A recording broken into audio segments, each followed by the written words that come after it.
नहमदुहु व नसल्ली अला रसूलिल करीम अम्मा बाद फ़ाउज़ु बिल्लाहि मिनश शैतानिर रजीम बिस्मिल्लाहिर रहमानिर रहीम। अस्सलाम वालेकुम नाज़रीन, डॉक्टर जाकिर नाइक ने बहुत बड़ा पॉइंट जो है अपनी ज़िंदगी का वो शेयर किया है डॉक्टर असरार अहमद के हवाले से, और इंतहाई अफसोस है उन्हें उस बात पर।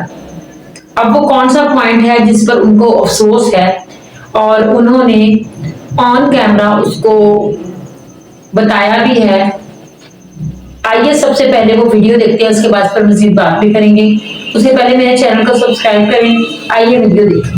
मुझे बेहद खुशी हो रही है कि 33 साल बाद मैं ना ही पाकिस्तान में वापस आया हूँ, खुसूसन लाहौर में, और वो भी कुरान अकेडमी में फिर से 33 साल बाद मैंने कदम रखा हूँ। माशाअल्लाह मुझे काफ़ी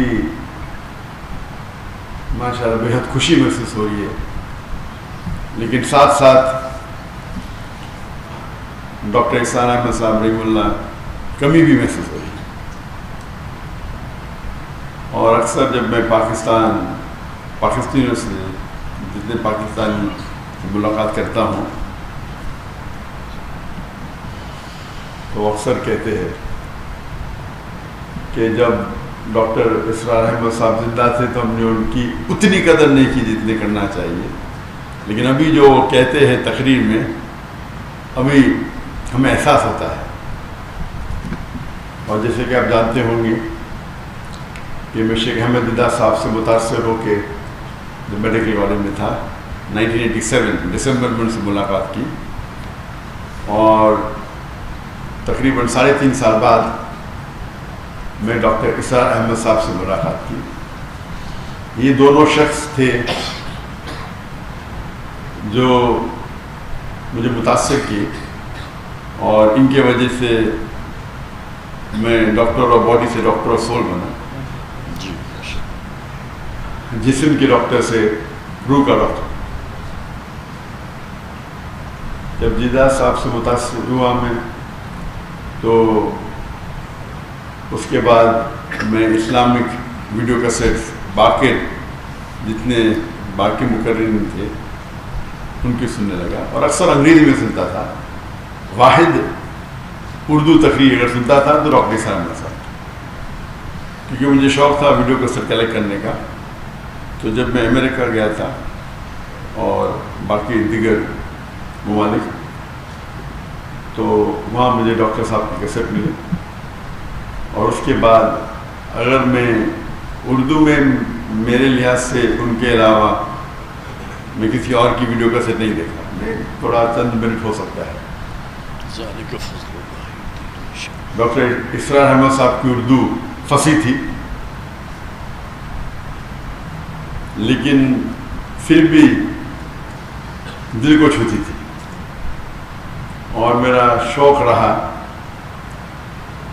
जब मैं दीदा साहब से मुतासर हुआ, एक शौक़ था कि जितने भी उलमा हैं उनसे मुलाकात करूं।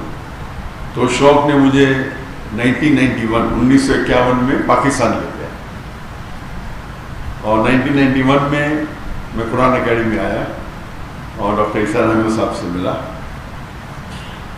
और जब उन्होंने मुझे पूछा, बेटा आप पाकिस्तान क्यों आए, तो मैंने कहा कि यहाँ इस्लामिक इदारे हैं, आपसे मिलने आया, और इस्लामिक इदारे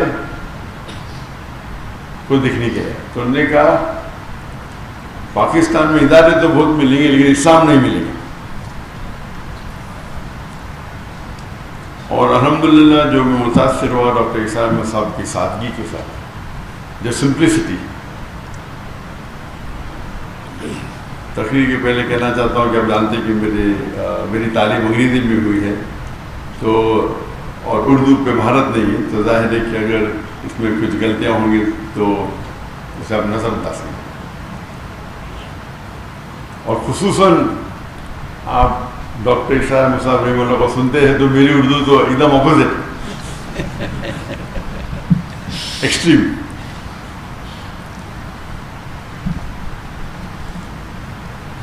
तो जब यहाँ उनसे मुलाकात की, गुफ्तगू तो कही हुई, लेकिन सबसे जो अहम मुद्दा था, उन्होंने पूछा कि और मैं MBBS سے فارغ ہوا تھا اور میں انٹرنشپ کر رہا تھا. انٹرنشپ کرنا ضروری 1 سال کے لیے, 4.5 سال کی پڑھائی ہوتی ہے, 1 سال کا انٹرنشپ تھا. اس ٹائم میں پاکستان چند ہفتوں کے لیے آیا تھا. تو انہوں نے کہا آپ کیا کرنا چاہتے ہیں؟ تو میں نے کہا کہ میں سرجن بننا چاہتا ہوں. اور کیا؟ میں نے دائی دونوں ساتھ میں کروں گا, سرجن بھی بنوں گا, دائی بھی کروں گا.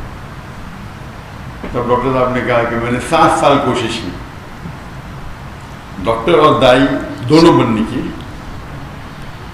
لیکن میں ناکامیاب رہا. اگر آپ مہارت چاہتے ہیں تو دونوں میں سے ایک چننا پڑے گا, اور وہ ایک نصیحت تھی جو ہو سکتا ہے میری زندگی کو بدل دی. اور جب میں واپس گیا, جب میں والدین سے کہا, پہلے ارادہ تھا کہ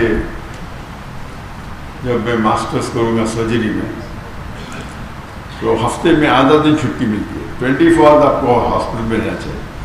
آدھا دن چھٹی ملے گی, اس ٹائم 2 گھنٹہ میں دعوتی کام کروں گا. ہم نے ادارہ قائم کیا تھا اسلامک ریسرچ فاؤنڈیشن 1951 میں, 1991 میں. تو میرا تصور تھا کہ ہفتے میں 2 گھنٹہ دوں گا ادارے کے لیے, باقی ٹائم میڈیکل کے لیے. والدین نے کہا نو پرابلم. پھر میں نے کہا کہ میں روز 2 گھنٹہ دینا چاہتا ہوں. پھر میرا ارادہ بدل گیا کہ میں ابھی سرجری نہیں کروں گا. سرجری میں 24 گھنٹہ رہنے پڑتا ہے. اگر میں ریڈیولوجی کروں تو 24 گھنٹہ رہنے کی ضرورت نہیں. تو میرا ذہن تبدیل ہو گیا, ریڈیولوجی کروں گا, اس کے اندر 24 گھنٹہ ہاسپٹل میں رہنے کی ضرورت ہے. اور میں نے کہا میرے والدین سے, میرے والد بھی ڈاکٹر تھے, میرا بھائی بھی ڈاکٹر تھے, ریڈیولوجی کروں گا اور پھر روز 2 گھنٹہ دعوتی کام کروں گا. والدین نے بولا نو پرابلم, جیسے آپ کی مرضی. پھر چند ہفتے اور گئے, اور اس وقت ہم نے قائم کیا ایک پیتھولوجیکل سینٹر, جو میں اور میرے بھائی 50% پارٹنرز ہیں, اسے قائم کیا. اور پھر میں نے کہا کہ ابھی 50% میڈیسن 50% دعویٰ کریں گے. والدین نے کہا نو پرابلم. پھر میں نے کہا 2 آورز میڈیکل کریں گے اور باقی ٹائم دعویٰ کریں گے. بھائی نے بولا نو پرابلم, والدین نے بولا نو پرابلم. پھر بھی میں فل ٹائم دعویٰ کروں گا. اور یہ سارا سلسلہ 1 سال سے کم میں ہوگا. ایسا نہیں کہ 5 10 سال بعد, میں بھی 8 9 مہینے میں. اور میرے بھائی نے کہا مجھ سے کہ آپ زندگی وقف کرو, آپ 50% پارٹنر ہے, آپ کو آنے کی ضرورت نہیں, 50% آپ کو شیئر مل جائے گی. میں نے کہا نہیں بھی دے چلے گا. یہ بھائی نے کہا 50% مل جائے گی. تو وہاں سے سلسلہ شروع ہوا. بات واپس سے آتے ڈاکٹر عیسیٰ احمد صاحب رحیم اللہ, جو ان کی ایڈوائس تھی کہ اگر دائی کو سکسیسفل ہونا ہے تو اپنے ضرورت جو آپ کی ضرورت کی چیزیں ہیں اسے کم کرو, اپنی ریکوائرمنٹس کو کم کرو, تاکہ کوئی بھی آپ کو اس پہ محتاج نہ رہنے پڑے. اگر آپ کی ضرورت زیادہ ہے تو پھر آپ کو شاید زیادہ پیسہ لگے گا, 10 لاکھ مہینے کا لگے گا, 20 لاکھ لگے گا. پھر 10 لاکھ نہیں ملیں گے تو آپ دوسری بات کریں گے. اگر آپ کو حق کی بات کرنا ہے اور اپنی زندگی وقف کرنا ہے تو اپنی ضرورت کو کم کرو, یا ریکوائرمنٹس کو کم کرو. اور یہ جو نصیحت جو نے مجھے دی,